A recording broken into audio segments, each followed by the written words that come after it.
Protocol వివాదం చోటు చేసుకుంది. తమను స్టేజ్ పైకి పిలవలేదంటూ టీడీపీ నాయకులు కేకలు వేసిన ఘటన కలకలం రేపింది. ఈ పరిణామంపై టీడీపీ నియోజకవర్గ ఇన్ఛార్జి తోట సీతారామలక్ష్మి తీవ్రంగా స్పందించారు. కూటమి సభ కాబట్టి ప్రతి ఒక్కరిని స్టేజ్ పైకి పిలవడం సాధ్యం కాదని స్పష్టం చేశారు. తెలుగుదేశం అంటే కమిట్మెంట్ ఉన్న పార్టీ అని గుర్తు చేసిన ఆమె సభలో ఇలా అలర్ట్ చేయడం పార్టీకి అవమానమని ఆగ్రహం వ్యక్తం చేశారు. ముఖ్యమంత్రి చంద్రబాబు నాయకత్వంలో పనిచేస్తున్న మనం సీట్ల కోసం గొడవ పట్టడం సరైంది కాదు అంటూ ఆమె నేతలకు క్లాస్ ఇచ్చారు. సభ ముగిసే వరకు ఎవ్వరూ మాట్లాడకూడదని సూచిస్తూ జరిగిన తప్పులను సరిదిద్దుకుని ముందుకు సాగాలని తోట సీతారామలక్ష్మి హితవు పలికారు.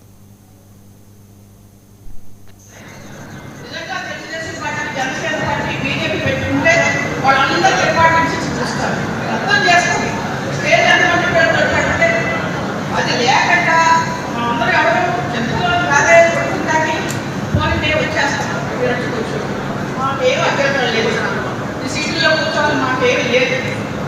చాలా చక్కగా 2 సంవత్సరాలు పూర్తయింది. ఓటమి కాలంలో ఎన్నో సంక్షేమాలు ఎదుర్కొన్నాము. మనకైనా బుద్ధి రాలేదు, మనకి ఎవరికి బుద్ధి రాలేదు.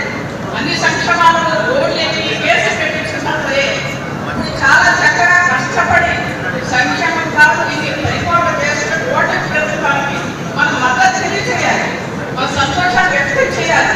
ఈ సమావేశం ద్వారా ఈ అర్థం ఏంటి? 3 పార్టీలు కలిసి ఉంటాయి. అర్థం ఏంటి చెప్పండి, ఒకసారి చెప్పండి. ప్రోటోకాల్ అనేది 3 పార్టీలు ఉంటాయి.